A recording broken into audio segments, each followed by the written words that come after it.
Okay, we're up to Mishlei 16:18. This one became an English proverb. And yeah, and all right, we'll see where we end up here. So it's Lifnei shever gaon v'lifnei kishalon gova ruach. Who wants to translate this?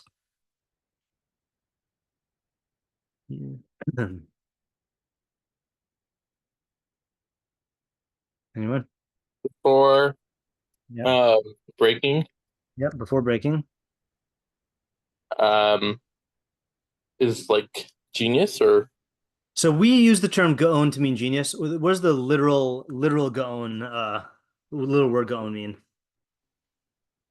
is it like height? Close, close.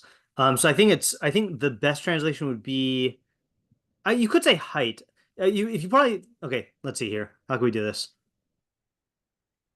So I think the best translation is greatness, quote unquote. Okay. The literal translation is highness. Okay, like Ge'a is high, but the implication is uh pride or arrogance or haughtiness. Okay, so haughtiness, I guess, is the word that we use in English for. Actually, I don't know what the etymology of haughty is. Let me just check really quickly. Um, Haughty is from alt. Oh, interesting. It's from altus, high, extended form of the obsolete hot. Uh, Earlier haut from Old French, Latin altus, high. So haughtiness really is the most accurate translation. Okay, yeah. So let's do this way. So before breaking. I'm gonna go ahead and put the word is haughtiness. Okay, and then this is literally highness or greatness. Okay, and then v'lifnei kishalon gova ruach. Before, is it poverty? Shalom Interesting. I'm gonna actually look up in the dictionary here. I don't know if that's a literal translation or if that's a figurative translation. Anyone else have another translation of kishalon before I go on? Is it weakness or something? Okay, weakness is another good one. Yeah, weakness is probably more related. I would translate it as like stumbling, because like a michshol, you know? Let's see what it says here. got it. Oh, a stumbling. Okay, that's a weird way to say it. A stumbling. I don't know. There's all right. So before I'm gonna go with stumbling as the primary translation here. Stumbling. Um, but we'll see someone else does say weakness. Gova ruach. Is highness of spirit. Yeah, is I'm gonna go ahead and say yeah. I guess. I'm just trying to think what the best way to do this would be. Okay, you know what? Let's do this here. Let's put in the transliteration gaon. Okay. Um, and then before stumbling is gova ruach, which is arrogance, and then literally, highness of spirit. Okay. Yeah. Okay. So that we'll have to play around with the translation here. Okay. All right. Metzudas ציון says Gaon inyano memshala. So I thought that was not the usual translation. He says Gaon means memshala. Gaon is, how do you translate memshala? Isn't it like government? Yeah, memshala is a government. If you're using it as not a concrete form, but as abstract, I would say dominion. Okay, like a moshel. Um, and then kishalon. Okay, hold on. Let me put the translation in here. Also, kishalon. Um, so he says kishalon is like Ayala said, equals cholshus, weakness, unefilas hakoach. And falling of power sounds a little weird. Is there another word for falling? Not diminishment. Failing of power. Failing of power might be good. Yeah. Yeah. I'll keep it literal for now. Falling of power or ability. I think there's a word I'm looking for that captures it. Okay, fine. Okay, so Sadigon translates it as Achris Hagaon Hashvira.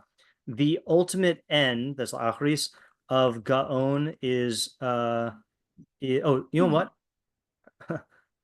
Oh yeah, I did do that. Okay. The ultimate end of Gaon is breaking. V'achris gavhus haruach, and the ultimate end of Gova Ruach is hahashpala, is lowering. Okay. Targum, I think, just translates it literally. Kadam tavra, before breaking, gave sanusa, is highness. V'kadam takla, and before like mishap. Actually, yeah, mishap is also another good one. Stumbling or mishap. I'll go ahead and put in weakness here also, or weakness. Before stumbling is ramas ruach, is highness of spirit. Okay, so we don't really need the targum. And then, okay, now I'm adding the Hoyle Moshe here because he's the only one I saw who explains what's the usual word that we would use with the same root, but for haughtiness. The usual Hebrew word. Gaiva. Gaiva, right? Or yeah, Gaiva. Ashkenazim say Ga'ava. If people pronounce things correctly, but we'll say Gaiva because we're Ashkenazim. So he's the only one I saw who comments on what the difference is between Gaon and Ga'ava. So he says Bahavaras on, when you pronounce the on, is Lahora'as Hagdala, is to indicate like an extreme like amount. Kamo Elyon Tachton. So like what would be the Elyon means like the uppermost, or Tachton is like the bottommost, and Rabim Kane and meaning like this. Gava Rabba Ma'od. Okay, so he says Gaon is extreme haughtiness. Okay. So it sounds like he's saying, I mean, he doesn't explain what Gova Ruach is, but it sounds like he's saying that Gaon is the extreme form, and maybe Gova Ruach is like the lesser form. Okay, so there you got those. I'm gonna go ahead and move these up here. Yeah, Ayala? It sounds like Rav Sadia Gaon is putting a different emphasis, right? Hold on a second. Why is this being magnified beyond my control here? I must have accidentally clicked editing mode. Okay, let me go back. Sadia Gaon is putting a different emphasis. Yeah, how so? Like he's focusing on the end of Gaon. He's like making a claim about Gaon as opposed to making like starting with from the point of like shiur. Yeah, that's interesting. Okay, yeah, that's good. I'm gonna come back to that in one of the questions if no one asks it, but that's a good observation. In others, I think he's responding to a question or a problem on the pasuk. Okay, but yeah. All right. Art Scroll says pride precedes destruction and arrogance comes before failure. Okay, failure is not a bad translation of kishalon. I guess that's like stumbling. I'll put failure in here, or failure. And okay, yeah. They also say breaking, they say is destruction. Yeah, that's a good translation also. Before breaking, okay, or destruction. Okay. And pride goes before destruction and haughtiness before stumbling. Pride is pride before a breakdown. Okay, breakdown. I think if we read breakdown, we think nervous breakdown. So I don't know if that's the best translation. And before stumbling, haughtiness. Okay, so these are pretty much covered in our translations here. Okay, so let me copy and paste this into the chat. Oh, so does anyone know the English proverb? Pride goes before the fall. Yeah, pride goes before the fall, right? So I think that I think that was not just based on this. I think that probably is the actually. Let's just for kicks. Let's look up. We never do this. Let's look at the King James translation. King James Bible, Proverbs. How do you use a King James Bible? Proverbs 16:8. Can I do that? 18. Pride goeth before destruction, and a haughty spirit before a fall. Okay, yeah. So it's kind of like a merger of the two. Okay. So, what are our questions?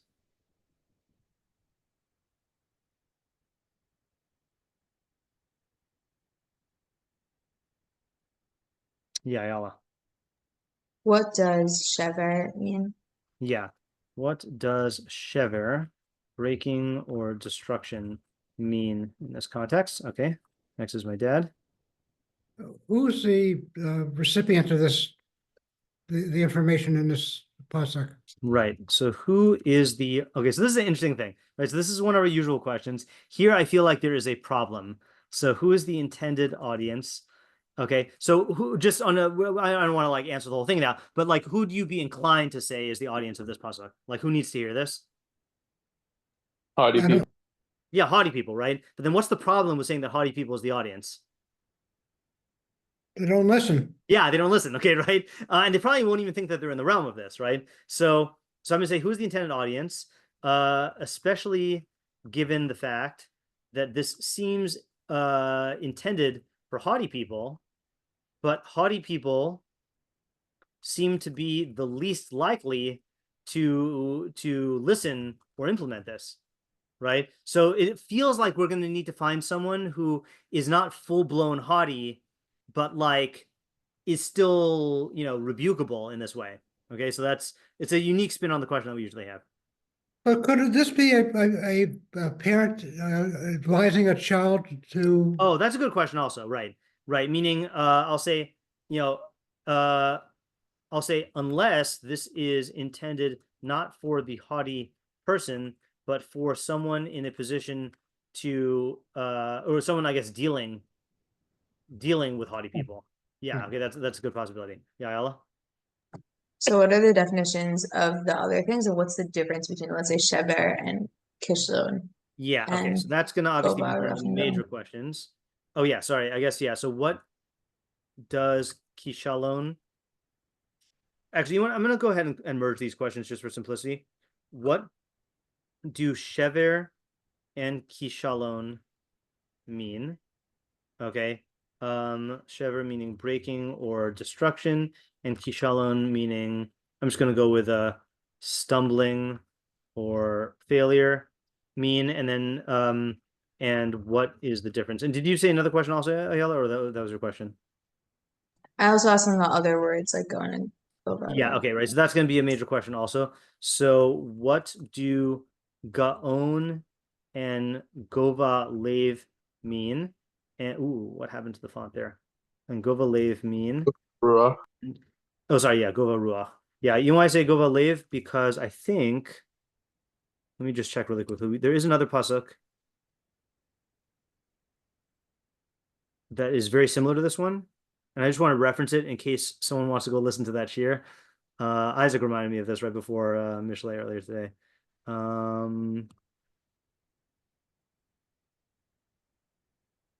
Lifnei shever yigba lev ish lifnei kavod anava.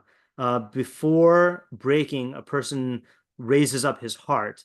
The heart of a man's heart is raised up, and before glory is humility. Yeah, so that's very similar. Okay, so but thank you for correcting me. So what do gaon and gova ruach mean? Oops, sorry, mean in this context? And then and what is the difference? Sorry, not typing today. And what is the difference? And here, you would think that nobody here would say that these mean exactly the same thing, because it sounds like shiur is different than kishalon. But yet I saw some meforshim say that both of these, it's just repeating the same thing in different words, So we're going to try it like we usually do to assume that there is a difference. Yeah, Isaiah. It's funny because I was going to ask, like, what's the difference between the first and second half of the pasuk, because they seem like a repetition of the okay, same. so we'll make that into a separate question also, which is what is the relationship between the first and second half, right? So I'm going to go ahead and say, just acknowledge, assuming it's not a repetition in the same words, right? And we can say here, like, these don't seem like opposites, okay? And so are they like, subdivisions within one problem? Is it comparisons? Is it cause and effect? What's the like meaning like a sequence? What is their relationship?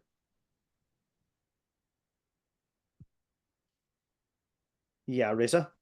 I was just going to ask the question that Isaiah asked, but another question is this always true? Okay, good.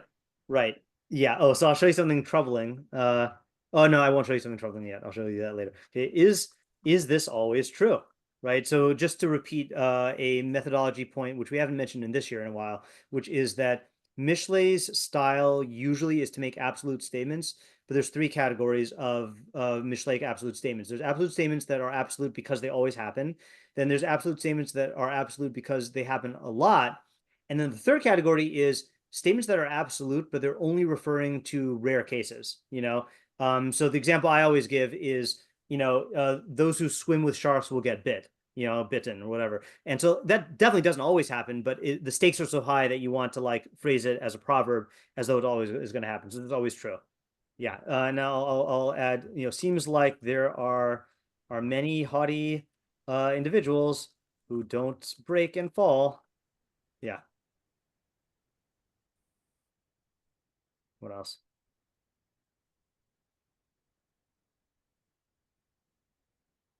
I'll give you the hint. So Ayala pointed out that Sadigon has a different emphasis. He says the ultimate end of Gaon is breaking, and the ultimate end of Go Ruach is lowering. What about the pasuk is motivating Sadigon to phrase it that way? Well, like what's weird about the pasuk that is prompting him? The like lifnei phrase. Yeah. Can you express what's weird about that? I guess it's not clear if it's talking about like temporally or some other, like what type of lifnei. Okay, so that's we'll ask it as a she'ela first, which is what is the meaning of before in this context? Okay, Ayala? I don't know how to say this in grammar terms, but I guess maybe like the subject is the end or something like that. Like Yeah, that's also seems like it should be the reverse order. Okay, good. Right. That's what I was gonna say also is like why phrase the pasuk in this weird order, okay, which seems to be what Sadigon is referring to. Okay, so I'll give you an analogy. I was kind of proud of myself for coming with this or not analogy, this example, even though this is a really dumb example, is if you're teaching a kid, you say, look both ways, or before crossing the street, or you'll get hit by a car. Okay, you do not say before getting hit by a car, not looking both ways, right? It's just a weird way to say it, so is one who doesn't look both ways. Yeah, it's just like a very strange way to say it. So if we can, it's a stylistic question, but if we could account for that, then that'd be great. And when I say stylistic, you could just chalk it up to like, I don't know, you could chalk it up to like it sounds nice, but it sounds weird too. Yeah, Reza? Is there any context in which pride or haughtiness would be a positive? It seems like this is being spoken to like a population that's really prideful, but wouldn't. Okay, that pairs nicely with your other question, which is, so is this always true? And then are there exceptions in which Gaon or Gova Lev are desirable, or positive, right? Now, I don't think we're going to go into depth in this, but I did see one commentary, which I included in the document, that does talk about this. So if we have time, we'll look at that. I do just want to comment on I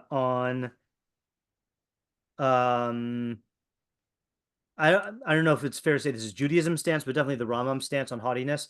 And I'm going to go on a little bit of a it's not a tangent, but a little bit of a discourse here, because I feel like a lot of us are working with this premise here when we see a pasuk like this.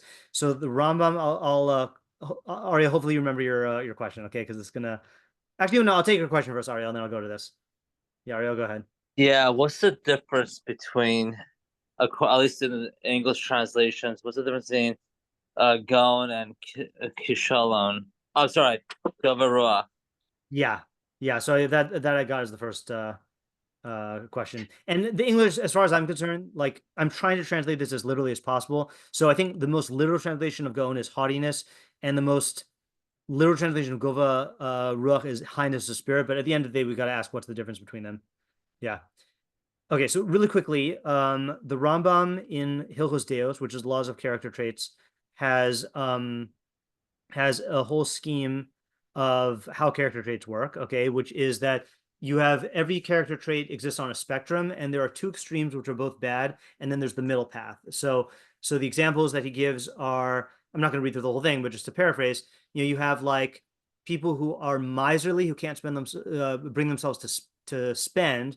Then you've got a spendthrift who just like spends all of his money without saving, and then frugal is in the middle, where you're capable of like saving money. Then you've got people who are like constantly angry, and you've got people who are completely unfeeling, and then you've got like a middle path there. Or you've got people who are what are some other examples he gives? So people who are very generous, and people who are very stingy, sorry, who are overly generous, like they are generous to the point where they're self-destructive, and then there are people who are stingy to the point where they don't help anyone, and then there's generous in the middle. Okay. Didn't he say it should not apply to anger? That anger should not be. Yeah, right. So the Ram says that there are two traits. So the general rule is you go to the middle, but there are two traits that are exceptions where you avoid them at all costs. One is anger, the other is haughtiness. And I just want to read what he says about haughtiness, because I think this is the framework that this does represent, like, I think a lot of the statements of Judaism on this. There are traits that are prohibited for a person to behave in on the middle path. He should distance himself all the way to the other extreme. So he uses our term here, haughtiness of the heart. Person should not be merely humble. He should be low-spirited, and his spirit should be exceedingly low. That's why it says by Moshe, anav ma'od. He was very humble. And it doesn't just say that he was humble. That's why the sages said you should be very, very low-spirited. And they also said anyone who makes his heart haughty, it denies God's existence. It says your heart will become haughty and you'll forget Hashem, your God. Okay, now this is the whole reason I went here from Reza's question. The Amru, they also said that a person should be excommunicated. Okay, this is not literal. Person should be excommunicated or ostracized for if he's haughty, even a little bit. Okay, and the funny thing is there is a machlokus, there's a disagreement in the Gemara, in the Talmud about this. Hold on. Shamta. B'shamta the east bay.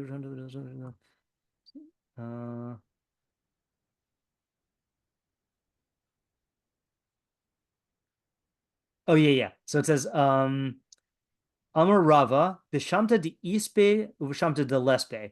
So it says you should be ostracized if you have haughtiness, and you should be ostracized if you don't have haughtiness. Rotzalomar, Shagam ein roy lintos lashiflus aruch legamre, lefish einze min ha'amalos. You should not be totally without haughtiness. Okay, and then this is the funny part. Vishiru es zeh, so the sages measured it. So how much haughtiness should you have? B'derech mashal, okay, by way of allegory, Thalik Mishishim Va'arba 1/64th haughtiness. Okay, that's the amount you should have. So just just measure it, just pour it into the cups. Yeah, okay, fine. So whatever that means. So the point is that you have this interesting stance here, which is that ordinarily we don't say that any trait is like always bad, but we say haughtiness is always bad. You should go all the way to the opposite side, except a smidgen, except 1/64th, So it's a funny thing. So just keep that in the back of your mind here. Okay, I think these are the main questions. Let's just think if there's any more.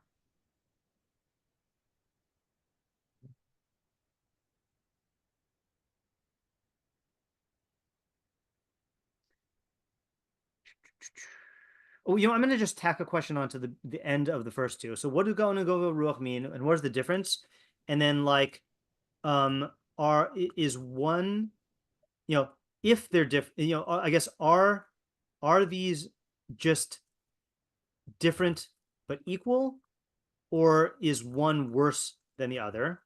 Okay, and then seemingly same question by Shever and Kishalon, are these different but equal, or is one worse than the other? Okay. Yeah. Okay. So let me copy and paste the questions into the chat. I feel like we could have almost had them all in one paste this time, but it's not going to happen. Now, obviously, the trick here. Oh, I was kind of counting on Ariel to ask this. Oops.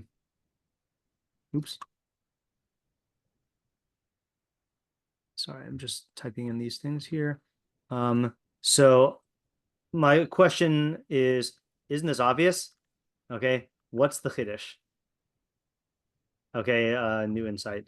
Okay, because I do think it is a pretty, I mean, maybe because probably go with the fall is in our vocabulary, but like it does seem pretty obvious, you know? So like what's the nuance here? What's the new idea? Okay, there are our questions, and let us take let's take a minute to think.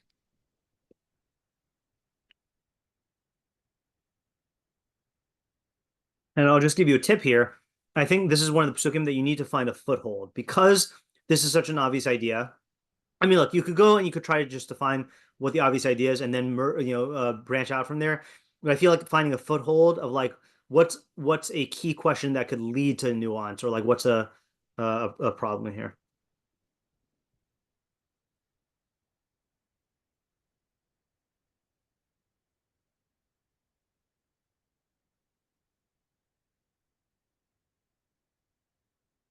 Okay, Isaiah, you're up. Okay, so I guess the way I'm thinking about this is like two scenarios in which a type like haughtiness ends up causing negative outcomes. Okay. So one of them is when you have like a person who's I think Gaon, maybe to me sounds like this is like the person's personality, like they're defined by their gava, they're like a haughty person, so they're like their entire like kind of like it leads to like a soul crushing like consequence, because like they're going to like naturally realize, or like something's going to force them to realize that they're not so haughty, or they're going to be led to like terrible consequences in their entire like life, because that's all of who they are, kind of. Okay, But, so the first yeah. reason highness is not warranted, and because uh this was the core of their personality, they'll experience it as a huge like destruction. Is that what you're saying? Yeah. Okay. Whereas if someone is was interpreting Gova Ruach as like an instance of haughtiness, or like Okay. where someone incites their spirit to be haughty at a certain time, so that always leads to a negative consequence of kishal, of like there will be like some sort of like, don't think, even if it's not your personality, it doesn't have like a negative thing that comes out of it, but it's not a shever, it's not that bad. Okay, good. So don't think that I called it a flare-up of haughtiness.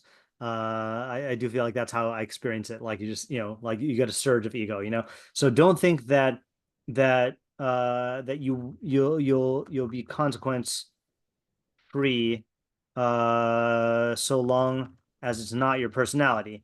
The takeaway is all haughtiness will have negative consequences. But there's there's a difference based on how integrated into your personality it is.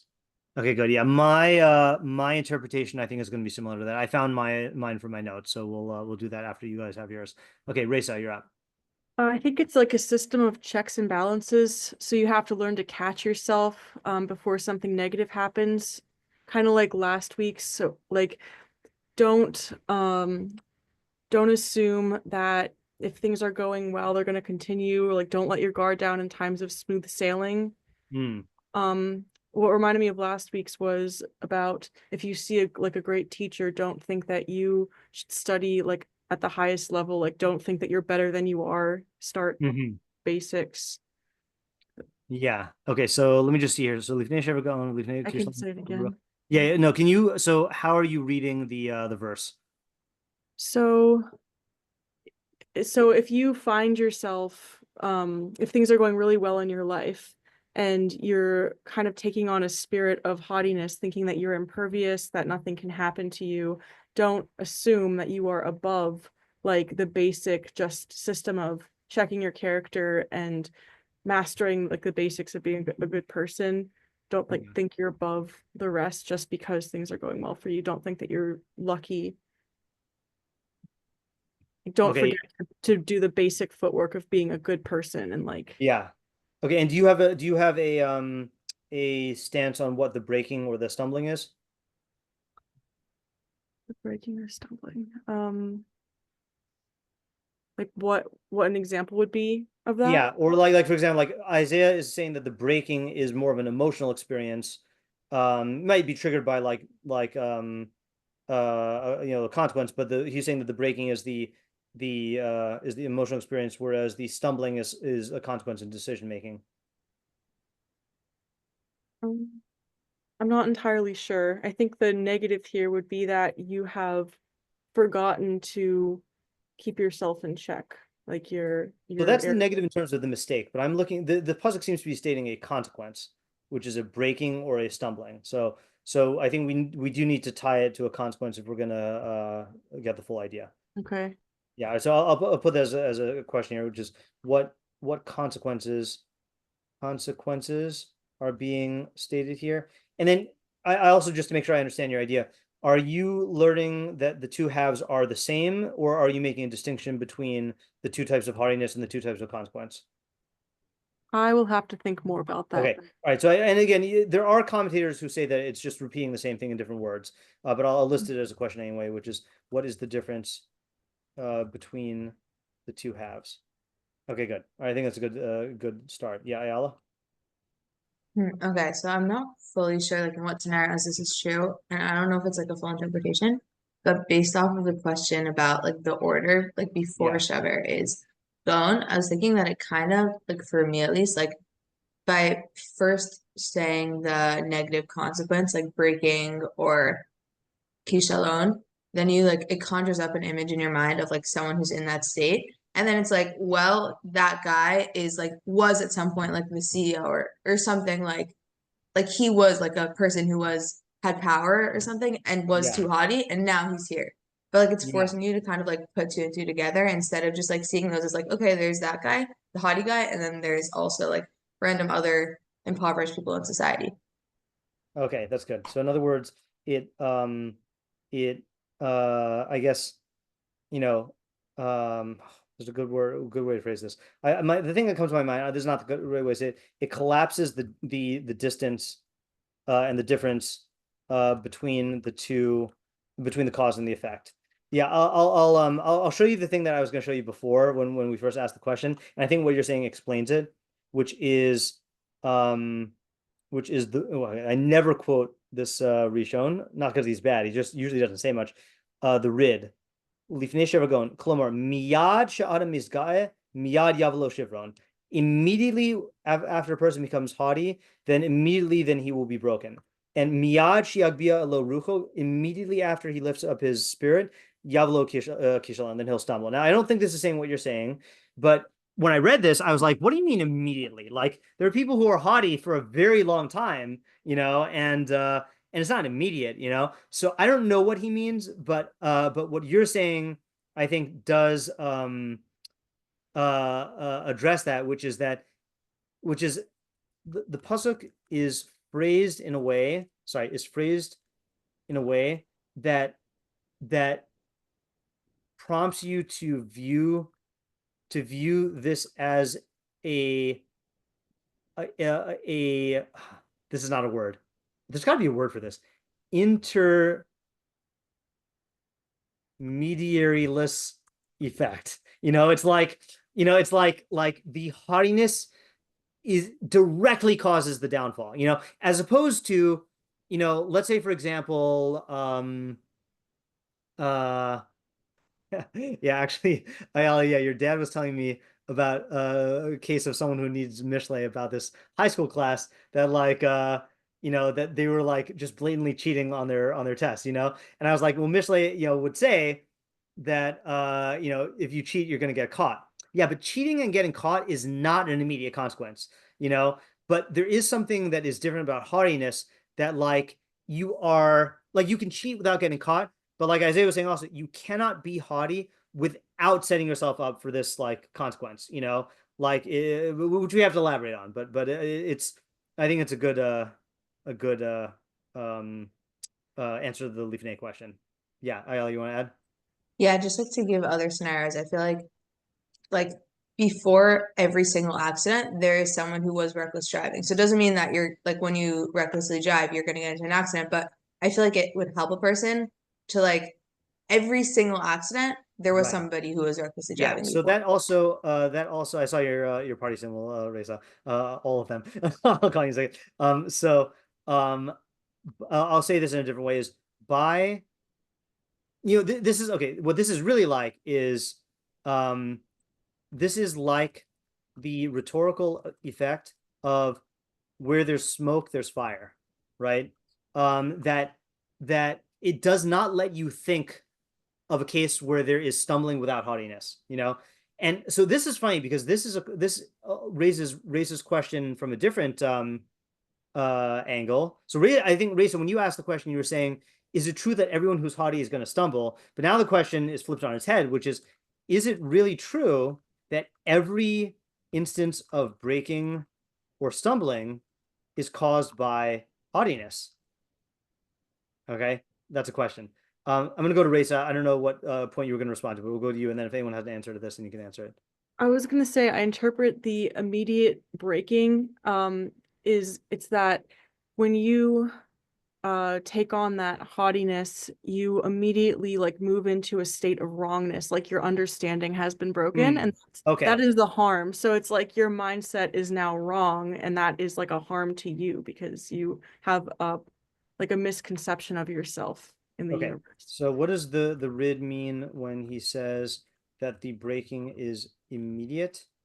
So the breaking is not referring to the consequence, but to the way of looking at reality, or the Yeah. self, right? It doesn't have to be like a physical consequence or nothing that anyone else can see. It's just it's your state of wrongness that is the consequence to you. You are now in a state of wrongness. Yeah, okay, good. Yeah, Ayala, were you going to answer the question about the Yeah. Yeah. I was gonna say that I think it is the case that like any time that you fail to preempt consequences, it's because you are haughty in some ways, because you're kind of assuming that the consequences don't apply to you. Okay. And yeah, and that's all like whether that's like to a large extent or just in a really minor way. Okay, right. So you were on some level assuming an invulnerability to the to consequences, which consequences,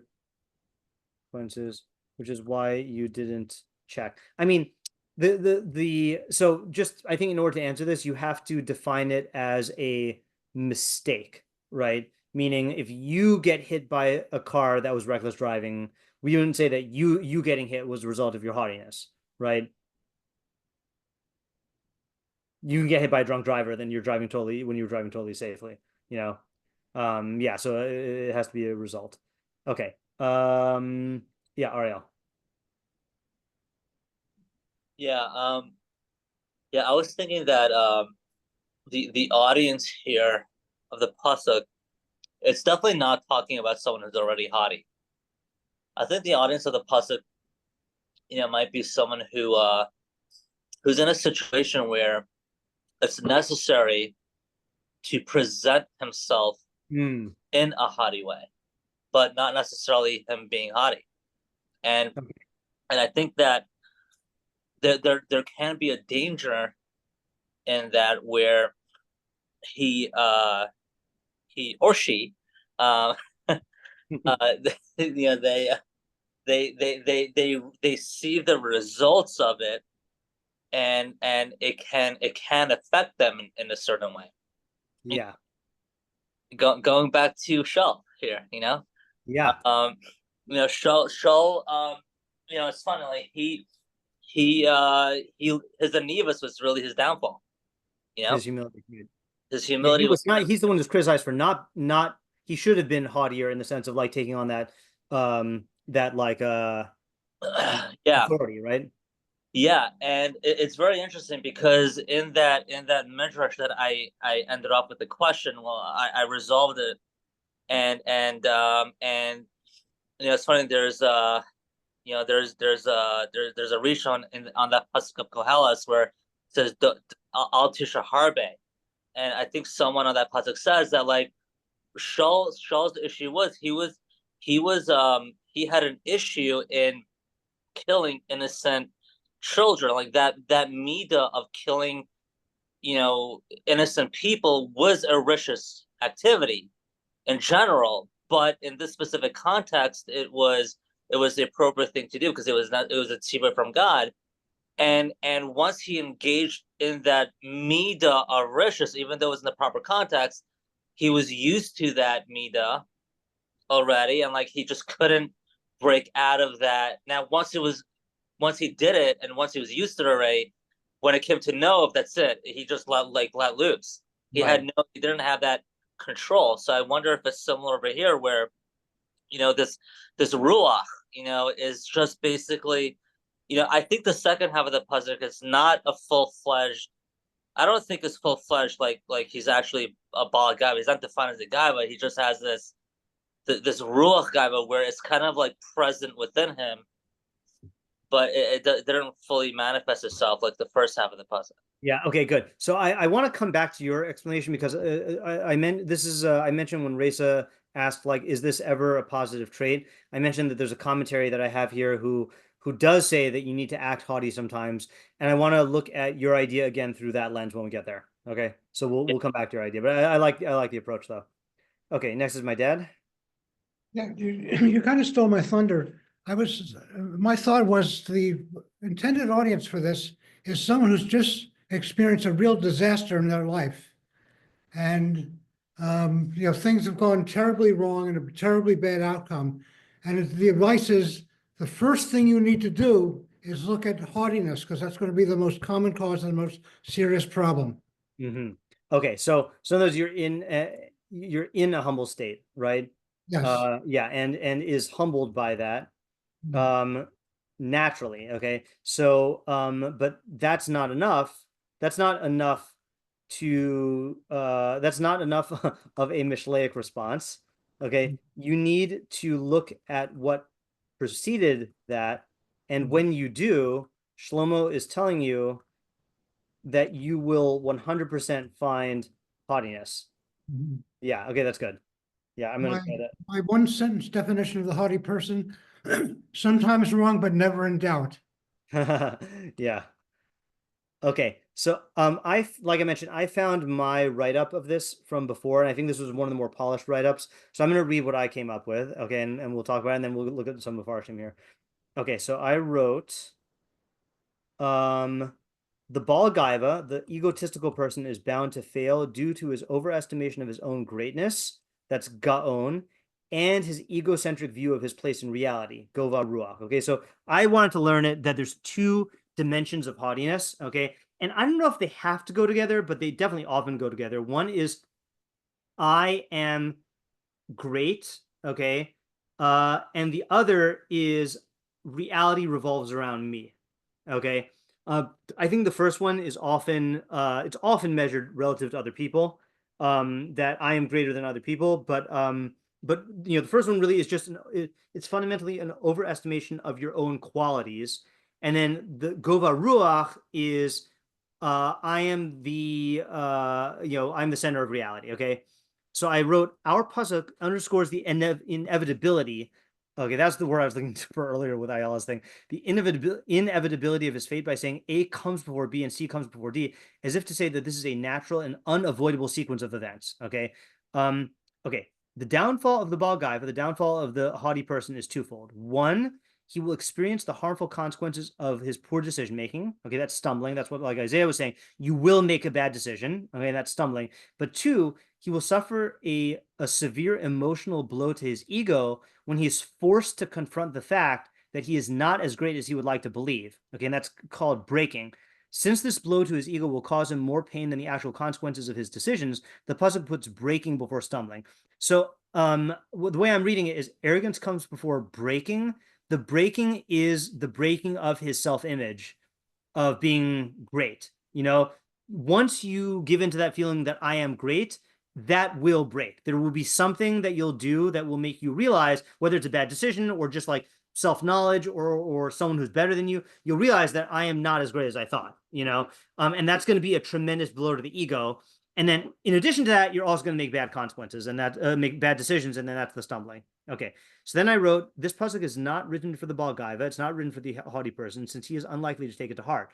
Moreover, even if the Baal Gaiva experiences these effects, he is likely to continue in his arrogant and haughty ways, since he will not be willing to face the fact that he has a flaw which needs to be corrected. I listened to a Tim Ferriss interview. I forgot what his name was. A Churchill biographer. Let me just get it here. Hold on.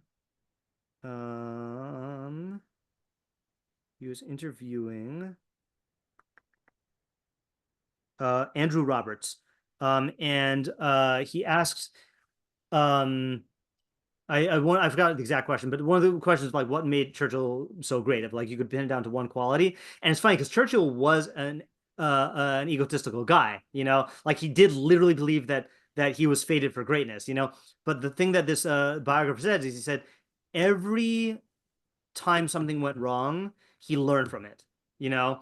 And that's what really made him great, is that like he examined himself. So it's interesting how those two qualities were able to coexist, that he could be like think of himself as great. I'm also watching the new Netflix documentary on Churchill, and they it's really cool. They take, I guess Churchill wrote like millions of words, published millions of words. So what they do is and he gave a lot of speeches. So they take AI and they make him read speeches of his own or writings of his that he didn't actually say. So I'd seen this quote, but I never heard it because I don't think he ever said it. Is he says something.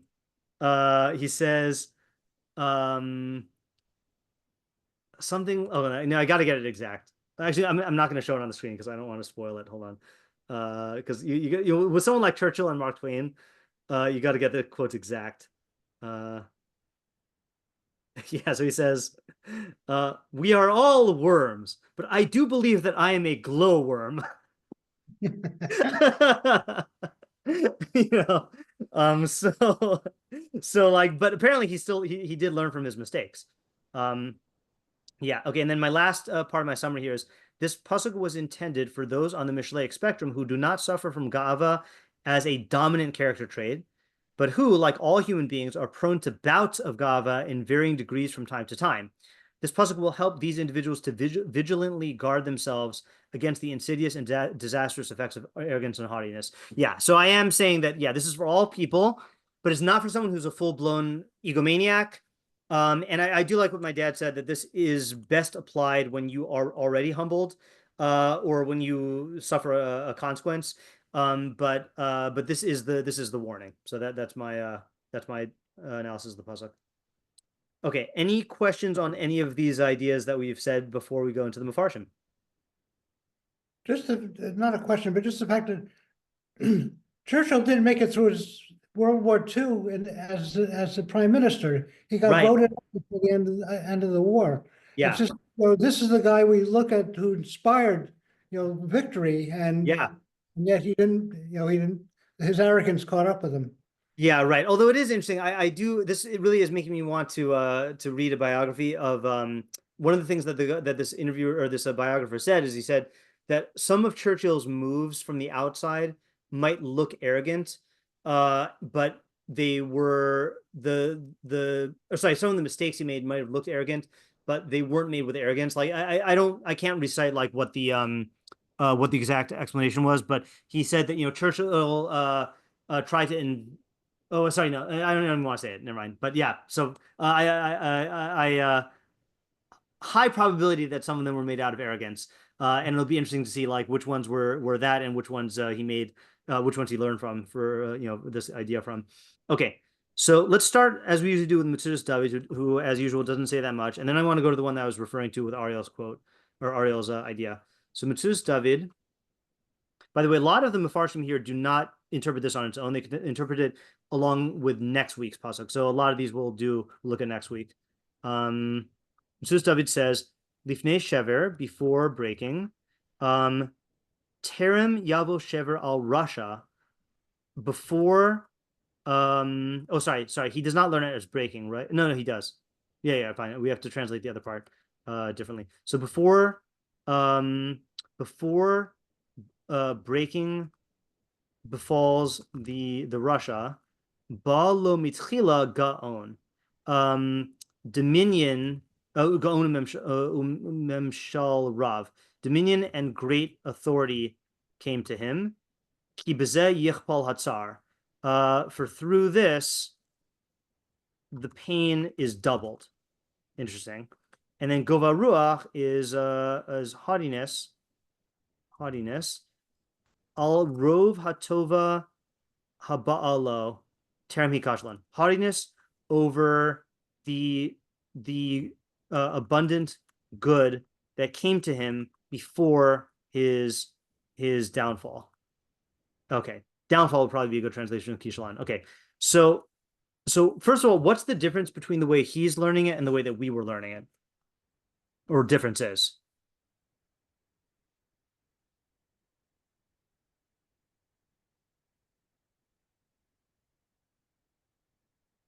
I think he's learning the facts differently.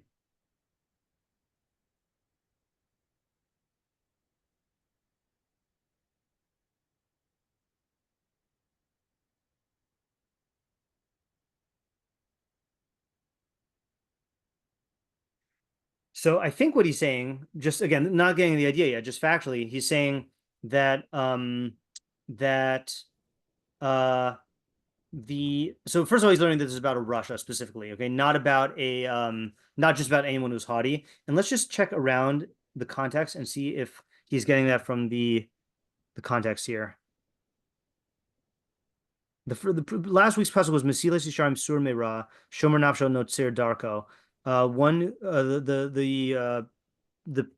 what did we say? The highway of the upright is turning away from evil, and one who guards his soul guards his path. And then next week, so yeah, I don't know where he gets the fact that it's a Russia from. Okay, but we'll go with him.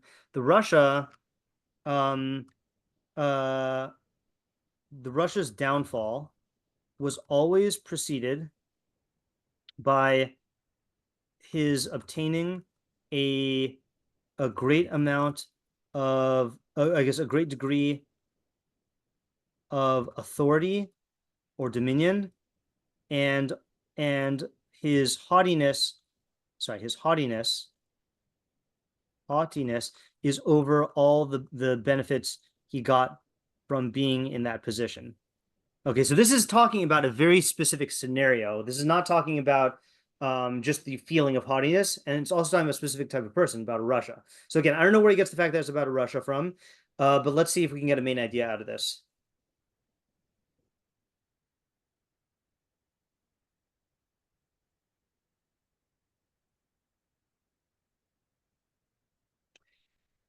I'll take a step just to maybe extend the facts a little bit here. Is our Mishlaic definition of Russia that we usually use is someone who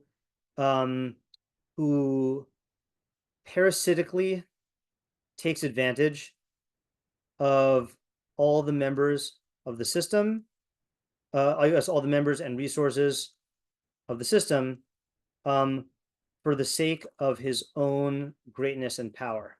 Okay, so I think when we read that, and then we read the Metzudas David's description here about his downfall, we can get a better picture of like who this of what's going on here. You know, like let's take a recent example. This week, for those who are listening to this at a different time, Bashar al-Assad lost control over Syria and was forced to flee the country.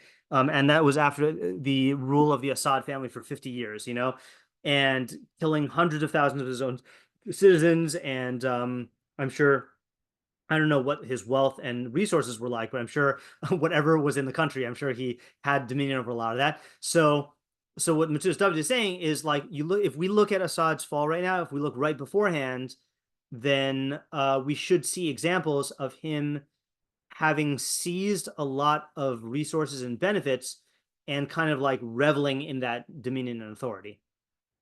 So the question is, what's the idea that we get from that?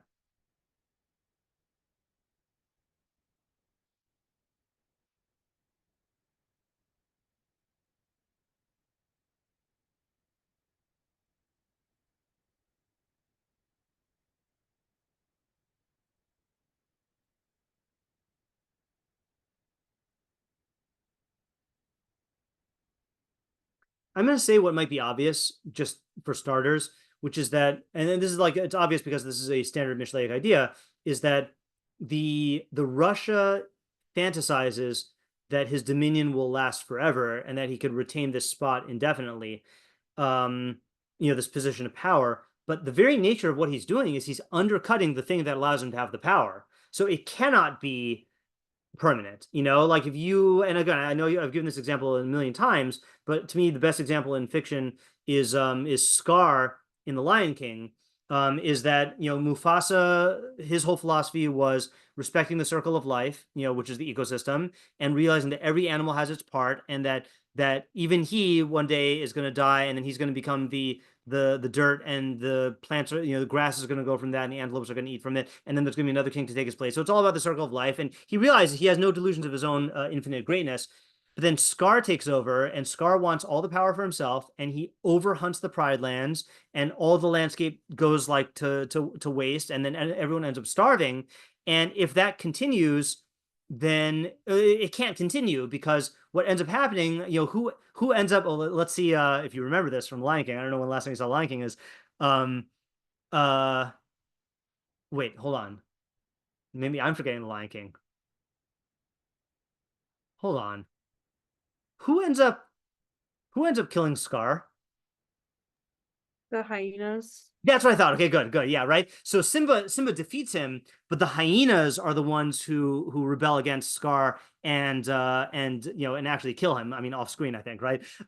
Because he took advantage of them and he starved them, and he kept on making these empty promises, So I think that is one. When the Russia has that sort of downfall, it is because he was complacent in his position of power and fantasized that he could have it forever. Okay. Anyone want to comment on Mr. David? Yeah. Yeah. Is he, meaning the way I'm understanding it is where, like, there are two ways of learning, like, the haughtiness, kind of like kills the Russia. One is, all right, he's haughty, and like the consequences of him being haughty is, such that his destruction befalls him, right? Yeah. That's kind of like the superficial way of looking at it. But what about where, like, I mean, because like if you kind of think about it logically, like, then my question is, like, why can't he see that? Okay, I was just gonna type the words and simultaneously blind him. So you must say that his haughtiness is kind of like, it's kind of like distorting. It's not allowing him to see what's going on. It's like him being haughty like that. Like, I don't know. It's kind of like a venom. It's like a disease that not allows people to see clearly. Yeah, right. And that's why I think like he's learning. Oh, sorry, I forgot to translate the end, which of the Methuselah says, and he repeats himself in different words. Okay. So I think stumbling is a great way to depict that, because when you stumble, you trip over something that you were not looking at, that you were blind to, and that's the Russia gets himself into the Russia's power fantasy blinds him, I guess generates a blind spot, a huge blind spot. Yeah, that's a good point. Yeah, Reza? The Lion King example made me think about, like, this is sort of warning against a kind of economic crash. Like, if the economy is the ecosystem, or like power, wealth in a country, or resources, like this, all like history tends to repeat itself in this pattern, and the Russia doesn't like earnestly try to learn from history, and is sort of blind to what other people can see. Right. He'll also not learn from other Rishaim throughout history. Yeah, Ayala? So based on this, like, what is the practical takeaway from this idea? Because the Russia, I assume, won't really be able to hear it. That's a good question, right? So who is this for? What is the takeaway? Yeah. Well, I mean, the idea is still true. Like, if the haughtiness blinds you, I mean, why? It's not specific to the Russia, right? But Monsieur David is learning that this is specific to the Russia. The puzzle is about the Russia. Yeah. So I'm going to give an answer, which I don't know if this is the best answer, and this is a little bit of a no, I think this is consistent with the way we learn it. Is everyone can be a Russia within their local system. Okay. So I'll give you an example of this. I'm actually maybe you can argue that this is a global Russia. I'm not taking a stance. I'm just saying there are people who do argue this. So I was thinking of another example of there's got to be a formal name for this, but one of the concerns with like Sam Altman and OpenAI, you know, is that like GPTs like ChatGPT are already basically just they were trained on all of this data from articles that were written and researched by human beings. Okay. But what's happening, or what the fear is going to happen, is that this is going to take over, and in the sense that it's going to push people out of the jobs of writing articles. And the best example of this is you go to Google and you search for, let's say, Bashar al-Assad. Okay, and what do you get? Oh, it didn't come up. You get okay, well, let's see. What is Proverbs? It's not coming up. When you do Google, it has the AI generated search results at the top of the page, So, it used to be that Google was only, so in the olden days, Google showed you just whatever the pages were based on the results. Okay. Then it's the next phase was like Google ads, and like people paying to get to the top. Right. But then you have this thing now where Google is just summarizing other pages that exist. But that's a parasitic thing. What's going to end up, what the fear is going to happen is soon AI is going to take all the jobs of people who write articles, and then what is AI going to train itself on? It's going to train itself on other AI articles, and there's going to be nothing real at the bottom that's reliable, and it's going to cause the entire thing to collapse. And meanwhile, you'll have destroyed the entire field of journalism. So you have someone like, I don't think, I mean, again, I know people who say that he is, but I don't think Sam Altman is a Russia in the Mishlei personality sense, but he has this giant powerhouse machine that if this keeps on going, it is going to be a parasitic force within the system, and it's going to destroy itself, and I think people can do that within their company, people can do that within their family, people do that within their, their workers. So I do think that a full-blown Russia is not going to listen to this, but someone within your system, if you were within your system, you could easily be a Russia within that system or trend towards that, and you have to like stop it. Well, hold on. There's here another example is in New York, I don't know in other places, but in New York and in like LA and Seattle, you can't go into a CVS and get shampoo without asking the clerk to unlock the shampoo. Why? Because people started stealing, shoplifting is so common. And in these big, like liberal cities, then people don't prosecute, or, these things are not like punished for whatever reasons. I never understood that. And so the crime becomes so rampant that it ends up harming everyone, and now people can't get stuff that they need when they need it, So yeah. Ariel? Yeah, I have another answer. Sure. And I'll be honest, I don't know if you're gonna like. In fact, I don't think you're gonna like it. Okay, that's fine. Yeah, and I have this intuition. Yeah. That maybe not all Rishayim are hottie. Okay. You're right. I don't like it. You can explain yourself though. Yeah. I don't, because like it's possible that maybe the Meshuggah is even talking to the Russia, like, look, like even you, the Russia, have your own agenda. Yeah. And how you view the and how you view the world and how you want to be, whatever you want to do. Like the best way to achieve it is to like, not be hottie. Okay. Yeah. I mean, look, like, I will tell you, I mean, Rishaim definitely can take advantage of this in a way that fools can't, because the Russia on his way up is going to do what is strategically advantageous, and guarding against his own haughtiness is strategically advantageous. So I would agree with you there. yeah.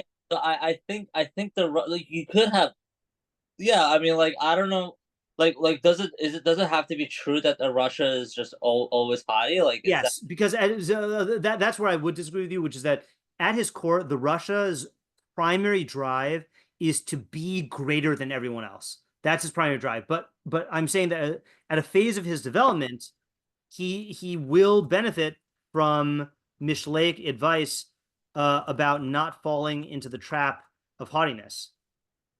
fine? It's fine. So let's fine. I agree that every Russia, and I was hesitating in in Yeah. that. Can I But just give you an example really quickly? yeah, Is if you there's an excellent documentary on Netflix. I forget what it's called, but it's about the Cold War, and it's basically about the history of the of from the Cold War leading up to Putin now. And Putin was a KGB agent who very strategically and cunningly climbed his way up the ladder and manipulated himself into positions of power, and then now is in a position where he's retaining power. So in order to do that, he had to guard against haughtiness because he's using like the haughtiness of the superiors who he's taking down against them. So like he knows that haughtiness is a blind spot. So he had to use that to get up there, but now he is in a position where he is the most powerful person in Russia, and he's going to be haughty. yeah, fine. So I agree with that. Yeah, I think so. I think the Russia knows when to strategically use to like hide his haughtiness or whatever it is. But still, like that in itself is haughty. Yeah, right, exactly. Yeah, that's a good point, though. I'm glad. Look, this is a good example about how who said this in shiur? Oh yeah, David said this in shiur last week. Is he said, I think it was David. He said like, I'm gonna say an idea, and like, it's probably not true, but I think this is what the pasuk is saying. You have to be willing to say those ideas if the pasuk or the meforshim dictate it, and then you follow it and develop it and define it, and then you examine whether it's true. So I think Ariel, you saying maybe the Russia's not haughty, even though it sounds crazy, it's good to say it, and then we develop into finding like where it actually lands, which is a true idea. And what about the other 99 things I say? Yeah, maybe we just didn't explore them enough. Maybe we got to go back through all the hundreds of shiurim and find all the things that I rejected that you said. Yeah. Okay. I'd love to do that. Let's do this now. Let's go over this is going to address Race's question about is haughtiness ever good, and then Ariel's question of a case where a person needs to pretend he's haughty. Okay, so I have not read this through. I just glanced at it. So our new friend Rav Sheshes ben Yitzchak Gorondi.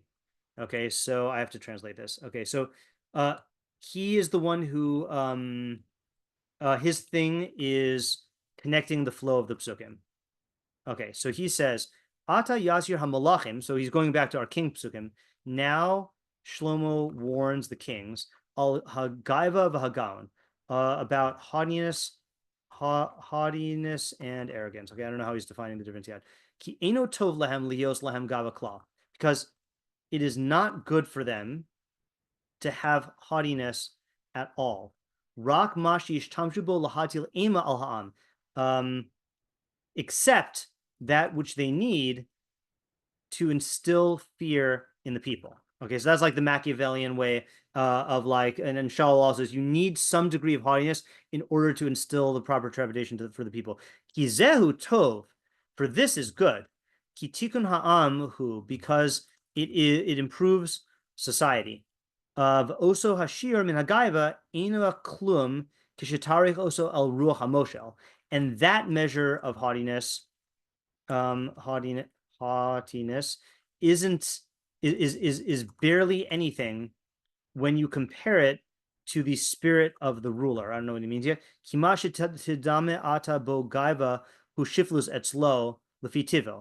Because that which appears to you to be haughtiness is lowliness in him based on his nature.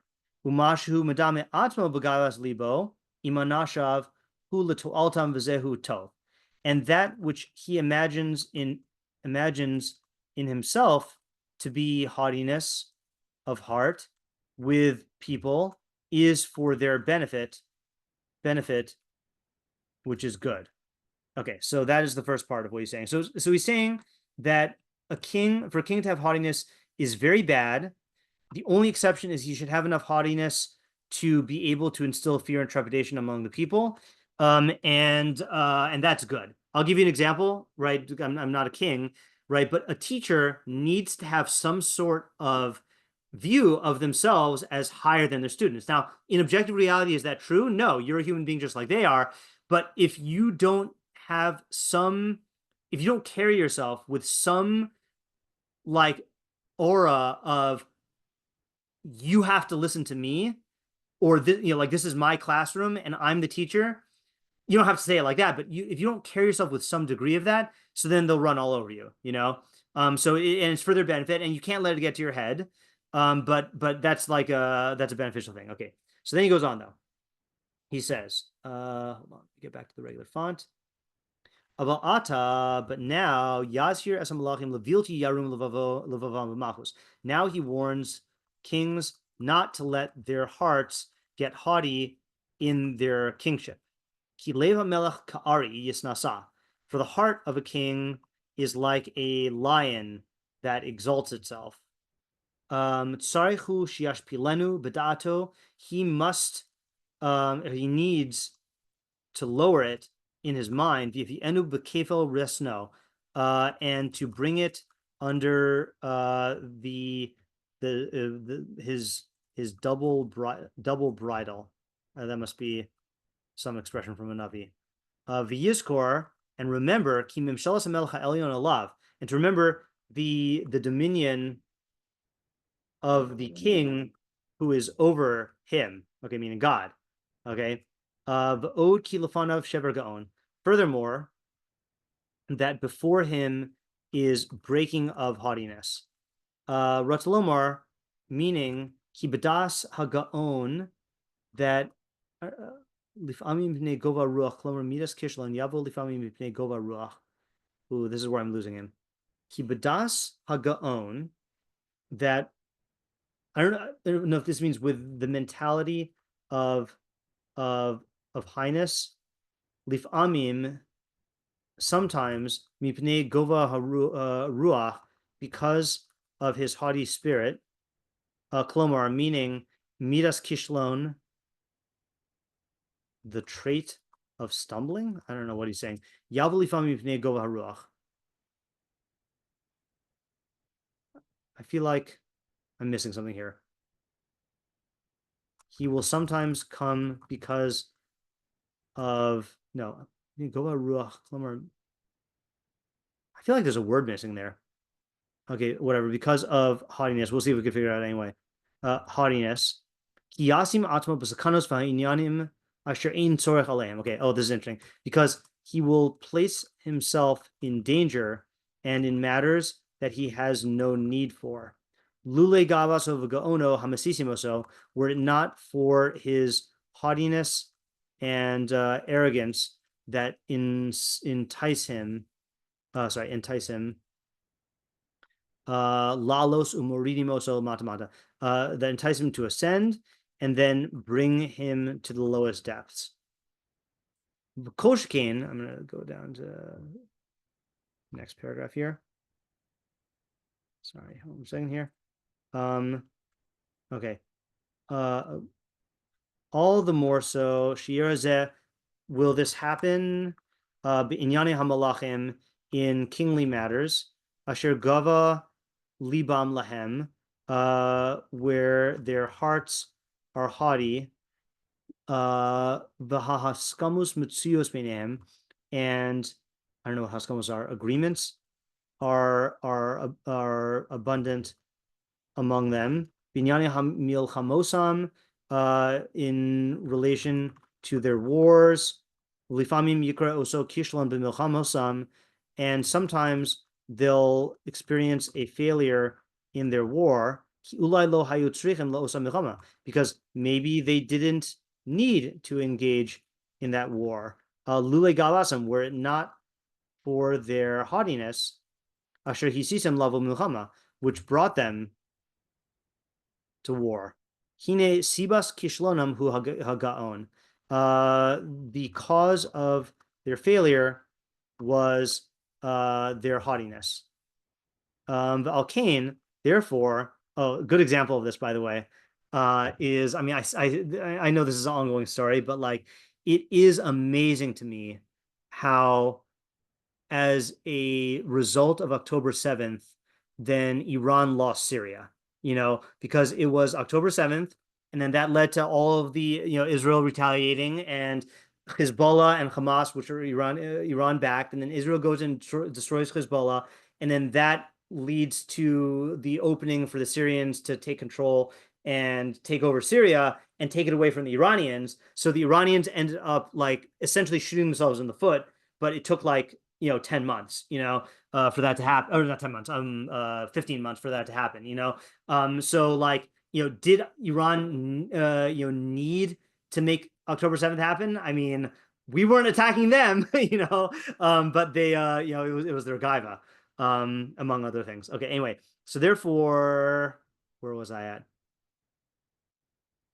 Valkane, Roy Lahem Le'echos B'derech Hishtaflus. It is proper for kings to adopt the way of self lowliness. Okay, that's not a word. And to make light of their greatness, v'rum einehem, and their haughtiness. Okay, these are all synonyms. Ve'in hazhar al shiflus. Ve'in hazhar al shiflus sricha kumalam lachim. Okay, and the warning about lowliness has, is most needed by kings. Alkane, therefore, hirchiv l'saper alzeh. Shlomo goes on at length about this. Inyane sterich l'saper b'inyane hanhagas malachim, and talks at length about the conduct of kings. Shehichrichu hasipor l'daber alehem. Midas hagaiva, which are necessary to talk about because of the trait of haughtiness, asher hecha l'daber zeh, which he began with. V'hi hamida hametzuya b'malachim. This is a trait found in kings. V'ata hishlim l'daber b'hanagos malachim. So he says, and now he finishes talking about kings. Mashu roy lahem, what is proper for them, b'midoseim asher bi'arnu, in their conduct, as we have explained. Okay, so lots of ideas in here, but the overarching thing he's trying to say here is that kings are most prone to haughtiness, okay, but they need some haughtiness in conduct in order for the sake of society, but they can't get caught up in it. And that's like what Ariel was saying, is that you can't, even though it's necessary for him to engage in haughtiness, it's way too easy. Haughtiness is very seductive, and so it's very easy for them to fall into it and go to wars when they don't need to, or put themselves in danger when they don't need to, or forget that God is the one who gives them kingship, or to not let his heart get out of control. Another example of this, and again, kings are, whenever you see kings, we have kings as rulers, we have kings as judges. You also have to remember kings are as like haughty people. And I heard someone talking about Elon Musk, and I forgot the context. It was another podcast, and he said, can you imagine walking around in Manhattan as Elon Musk, okay, and literally every single person you see, you are richer than them. And then you fly on a plane to Paris, and every single person you encounter, you are wealthier than that person. Can you imagine what that does to your ego? And then you combine that with everyone knowing who you are and looking at you as one of the most, as the wealthiest person, as the most influential people. So like kings back then had more wealth than anyone. And you can just imagine, and they had absolute power. Like how can you thrive like that? And I heard another podcast with Ryan Holiday, author of the Daily Stoic. He was talking about Truman and Marcus Aurelius, and the way he said it is, he said, if you look at human nature and human history, what's supposed to happen is you become king, and that destroys you because it just feeds all your bad mitos. And he says, Truman and Marcus Aurelius were two people who were not set up to become, in positions of power. And because of who they were, when they got into the positions of power, the position of power actually improved their mitos because they rose to the challenge and made them better people. And he said, that's not supposed to happen, So I thought that was an interesting point. Okay, so let us end for today. We'll review what we came up with here. So we had Isaiah's idea of, where is it here? Isaiah's idea of two, I guess, levels of ego as sickness. There's the person who's totally infected, and that person will get a horrible consequence when inevitably they're forced to confront the fact that they're not as great as they think they are. And then there's the Gova Ruach, who has a flare-up of haughtiness, that you will get a consequence for that also. So don't think that you can just, get away with it. Like, just to contrast that, there's a difference between someone who is gluttonous and having a moment of gluttony. You go to a wedding and there's a huge schmorg and you stuff yourself with all the free sushi. The worst consequence you're going to get from that is like a stomach ache, but that's not going to wreck your health forever, but haughtiness can cause you to make a disastrous mistake, and that could be like, a really, really bad thing. Okay, so then you've got Resa's idea, which has to do more with haughtiness and how it knocks your character traits out of balance. And that we need to develop a little bit more, but there is the idea of it immediately puts you into the wrong mentality. And so that's the sense in which it's immediate. So that was the best answer for that question that we had. Then there's Ayala and my dad, who were both talking about why the pasuk phrases it as before, because it wants to point out that where there is smoke, there is fire. Where there is stumbling, there was haughtiness. And it's definite. And if you stumble, you know that there was some haughtiness there, some overestimation of the self or the place of the self in reality. I think it fits in nicely with my idea there also. Then Ariel's idea was there are situations where a person needs to dabble in haughtiness for a certain purpose, and you have to be careful not to get sucked into that. Then there's my idea where there's two manifestations of haughtiness. There's the or two aspects of it. There's the viewing yourself as greater than you actually are, and then viewing your place in reality as more important than it actually is. And there's two types of consequences. There's the breaking, there's the stumbling, which is making bad decisions, but then there's the breaking, which is the blow to the ego when you're forced to confront the fact that you're not as great as you think. And this is not talking to someone who is full-blown haughty, but someone who's prone to haughtiness, or there's a risk of it flaring up, so you can protect yourself against this. And then there is the Metzudas David's idea that this is specifically about a Russia, and about how the Russia is ideally set up to fall into the trap of haughtiness, and that will destroy him. And it'll come usually when he hits the peak of his dominion and goodness of like enjoying the benefits of that, and then boom, he's dead. And Ariel's addition to that, which is that maybe the Russia can use this on his way up, but at the end of the day, he's going to fall into this trap because he's a Russia and everything is built around his own greatness. And then there's Rav Sheshes ben Yitzchak Gorondi, who says that this is a special warning to kings, that even though they need to use haughtiness for the sake of the society, they shouldn't get caught up in all the many, many, many ways that kings get caught up in haughtiness. And according to him, that's why Shlomo needs to go on at length about the how kings should behave, because they're the ones who are the most prone to not doing what's correct because of the haughtiness. Okay, next week's pasuk will continue with this, because next week's pasuk is about humility. And like I said, a lot of the meforshim combine the two together. Also, announcement, reminder, the 16th, God willing, will be on. 23rd, we will not have shiur. And I won't have any of my shiurim the week of the 22nd, because hopefully I will be in a cabin ensconced in solitude and books and fireplace. Not in the fireplace, but with the fireplace nearby.